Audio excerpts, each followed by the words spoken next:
Hi, my name is Brittany J. Jones. In this video, I will be demonstrating how to do top stitching. Top stitching is a straight stitch that is done on top of your garment and is done 1/4 of an inch away from the seam. Let's get started now doing top stitching. To demonstrate top stitching, I'm going to be using this piece of fabric as an example. Top stitching is similar to edge stitching, but different. An edge stitch is stitched close to the edge of the seam. A top stitch is stitched 1/4 of an inch away from the seam. Here's an example of top stitching. If you have a pair of denim, then you have seen top stitching. This first stitch here is an edge stitch. The second stitch is a top stitch.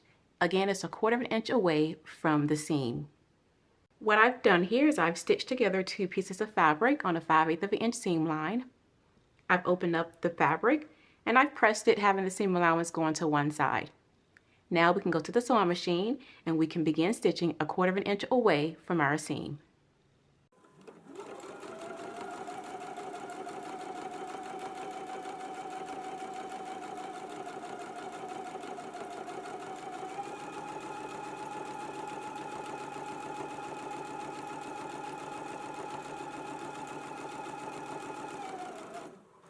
I have just completed my top stitch. This is my seam. I am 1/4 inch away from the seam and I have just done 1 row of straight stitching. This is the outside of my stitch and this is what it looks like on the inside. I hope that you have enjoyed seeing how to do a top stitch.